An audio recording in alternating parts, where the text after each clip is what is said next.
Hello to all our loyal viewers here on the Blues Report. It is a massive day for the Pride of London as we dive into some truly seismic transfer news. We are looking at a potential record-breaking January move that could redefine the second half of our season.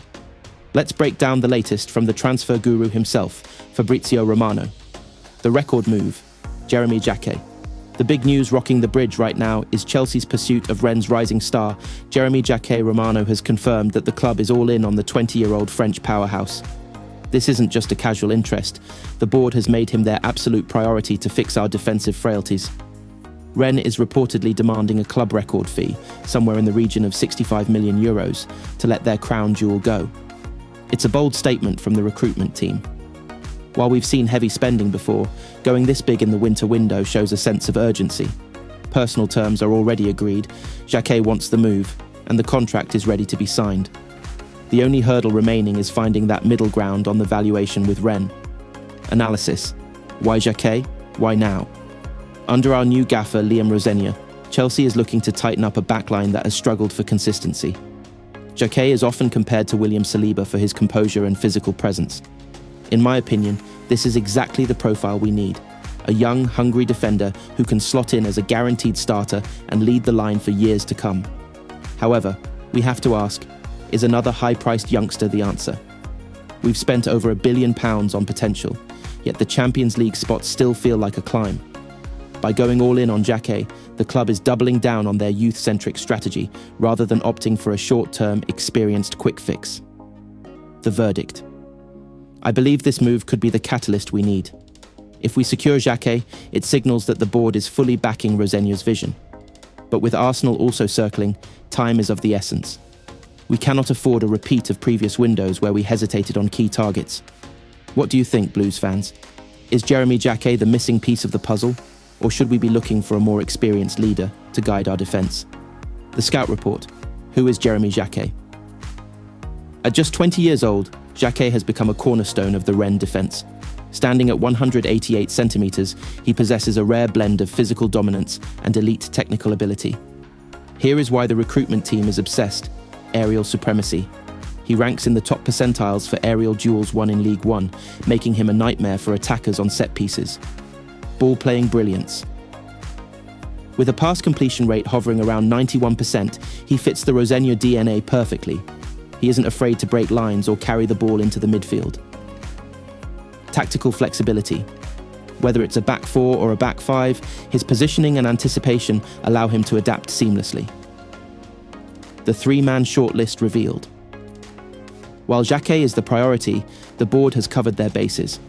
Reports suggest the other two names on the shortlist are Marcos Senesi, Bournemouth, the experienced left-footed Argentinian who could provide immediate Premier League stability, Jacobo Ramon Como, a high-potential Spanish prospect who has been catching eyes in Serie A. The casualties, who is at risk. A record transfer usually means someone has to make way. With Levi Colwill sidelined long-term and Tosin Adarabioyo battling a recent hamstring issue, the need is clear. However, the arrival of a €65 million star puts immense pressure on Axel Disasi. Already rumoured to be on the exit list, a new French arrival might signal the end of his time in London. Benoit Badiashile. Despite his potential, his struggle for consistent fitness has frustrated the coaching staff. My analysis: the Rosenior factor. Rosenior's tactical setup relies on a brave build-up from the back. He wants defenders who can act as playmakers while maintaining a high defensive line. Jacquet isn't just a signing, he is a statement that Chelsea is building a team specifically for Rosenior's high-octane style. In my opinion, spending big now is a gamble, but if Jacquet is truly the next Saliba, it's a gamble we have to take to save our European aspirations. Let's get the conversation started in the comments. Would you rather see Chelsea pay the record fee for the wonder kid Jacquet, or would you prefer a more PL-proven option like Senesi to steady the ship immediately? We've had a whirlwind start to the Rosenior era, and if today's clash against Brentford showed us anything, it's that being a Blue is never a quiet affair. Grab your coffee or your matchday pint. We've got some serious tactical evolution and warrior mentality talk to get through. The flu crisis, Chelsea's breathed through it victory. Let's talk about the sheer grit on display. Rosenior didn't hold back in his post-match assessment, revealing that a flu virus has been absolutely tearing through the Cobham training ground. It's one thing to hear about a bug, but it's another to realise that several of our boys were out there at the bridge today, literally struggling with their chests, fighting for every breath while trying to maintain a Premier League intensity. Rosenior was visibly moved by the effort, calling it a magnificent effort despite the team looking noticeably sluggish and uncharacteristically poor on the ball. While the gaffer is protecting the players by refusing to name names, we saw the impact. The fluidity we usually expect was replaced by a win at all costs mentality. Brentford is a side that thrives on the slightest scent of weakness. They are, as Rosenior noted, a very good team with an elite understanding of space. Yet, even with a depleted chest-heavy squad, the Blues ground out a 2-0 result thanks to a João Pedro rocket and a signature Cole Palmer penalty. It wasn't champagne football, but it was proper Chelsea in its resilience. The big question: when the squad is back to 100% health, do you think Rosenior's emphasis on winning dirty will remain a core part of our identity, or will we return to the total possession obsession? Maresca versus Rosenior. The tactical handover. Now, let's get into the meat of the discussion. The Maresca versus Rosenior debate. Under Enzo Maresca, we were witnessing a very specific, almost rigid brand of chessball. Maresca was wedded to his blueprint. Inverted fullbacks, slow burn build-ups, and a process that sometimes felt like it prioritized the system over the individual. Liam Rosenior, however, feels like an evolution, not a revolution. While he shares that Pep-inspired love for possession, his approach feels significantly more human and adaptable. Where Maresca might have stuck to his guns even if the squad was coughing their lungs out, Rosenior openly admitted that the tactics took a back seat today, because sometimes you have to win the game in different ways. Verticality. Senior seems much more willing to let the wingers go direct rather than constantly recycling through the pivot. The inversion. While Maresca forced Reece James or Malo Gusto into very specific central roles, Rosenior appears to give them options rather than instructions, encouraging them to find the space where they can be most effective. Atmosphere. There's a warmth to Rosenior's leadership. He's inviting the hierarchy into the dressing room and focusing heavily on the basics and attitude. A far cry from the sometimes icy, professor-like demeanour of Maresca.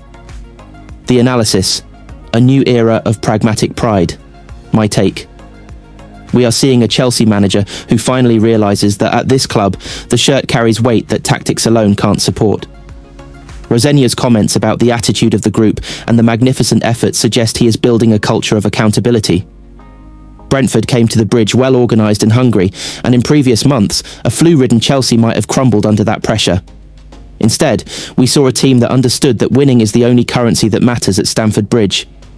Rosenior is bridging the gap between the high-concept tactical world of Blueco's vision and the basic football that fans demand, winning duels, defending set pieces, and showing heart. What's your verdict, Blues fans? Are you more comfortable with Rosenior's pragmatic win-first approach, or are you still missing the tactical purity that Maresca tried to instill? And more importantly, how much credit are we giving the boys for playing through chest pains to secure those 3 points? Drop your thoughts in the comments below, and let's keep the conversation going. Blue is the colour. We have some incredible exclusive updates on the young talents being linked with a move to Stamford Bridge, including a potential heist from Barcelona and a major shake-up in our defensive pursuit. Let's dive right into the heart of the action, the Dro bombshell, a la Masia gem. Heading to London? The biggest story breaking today involves Barcelona's crown jewel, Dro Fernandez. In a move that has sent shockwaves through Catalonia, the legendary Fabrizio Romano has confirmed on his X account that the 18-year-old midfield maestro will officially leave Barcelona this month. The decision was made personally by the player and his representatives, signalling a complete breakdown in negotiations with the Spanish giants. Chelsea are reportedly at the front of the queue to trigger his remarkably low €6 million release clause. This situation feels hauntingly similar to the Marc Guiu deal. Chelsea are once again poaching a top-tier Spanish talent right from under Hansi Flick's nose. Dro is widely considered one of the most technically gifted midfielders of his generation, and his arrival would perfectly align with the club's Vision 2030 project. My analysis: this is a low-risk, high-reward masterstroke. For €6 million, you are getting a player who has already tasted first-team football at the highest level. If he develops as expected, his value could easily tenfold in 24 months. The question for you: Do you think Dro Fernandez has the physical profile to survive the intensity of the Premier League, or should we loan him back to a European side first? Defensive reinforcements. The rise of Charlie Cresswell. Chelsea's hunt for a commanding presence at the back continues to dominate the headlines. After our ambitious inquiry for Liverpool's Virgil van Dijk was predictably knocked back last year, the recruitment team has pivoted toward a more realistic and statistically impressive target: Toulouse's Charlie Cresswell. The 23-year-old Englishman has been a revelation in League One this season, racking up 17 appearances with 3 goals and an assist, elite numbers for a centre-back. With 26 caps for England's U21s, he brings that homegrown status that is gold in the Premier League. However, it won't be an easy fight. VfL Wolfsburg has already tested the waters with an €18 million bid, which Toulouse swiftly rejected. The French side is holding out for €25 million, a price tag Chelsea could easily meet if they decide to pull the trigger. My opinion: Cresswell is exactly the no-nonsense defender we've missed since the departure of veteran leaders. He is dominant in the air and knows the English system well from his Leeds days. Between him and Bournemouth's Marcos Senesi, Cresswell feels like the more long-term sustainable option. The Branimir Mladic twist, rejecting the Giants. Finally, let's talk about the 18-year-old Croatian sensation Branimir Mladic. Despite Inter Milan having a verbal agreement with Hajduk Split for a fee around €5.5 million, the player himself is reportedly stalling. In a move of incredible maturity, Mladic has appointed super agent Fali Ramadani, who has deep historic ties to Chelsea, to handle his future. Mladic reportedly feels the jump from the Croatian league to Inter is too steep and prefers a stepping stone move. However, with Chelsea's track record of buying elite youth and placing them in high-level loans like Strasbourg, we are now being mentioned as a serious dark horse in this race. He's already made 14 appearances this season and is valued at €4 million, but Hajduk are holding out for closer to €8 million. My analysis: if Ramadani is involved, Chelsea are always in the room. Mladic is a ball-playing defender who reads the game like a veteran. If we can sign him and loan him to a club like Como or Leipzig, we secure one of the best defensive prospects in Europe before his price triples. Closing thoughts and your turn. The Blues are clearly moving away from established superstars and focusing on the next generation of world beaters. From the technical brilliance of Dro to the physical dominance of Cresswell, the squad is being rebuilt with a very specific identity. What do you think, Blues fans? Is €25 million too much for Charlie Cresswell? Or is he the defensive leader we need? Should we prioritise signing Dro Fernandez over more experienced midfield options? And I'll be asking a few questions along the way to see what you think about our chances this weekend. Training ground. Buzz, the return of the Kings. The atmosphere at Cobham on this chilly Friday morning was electric as Rosenior put the squad through their final paces.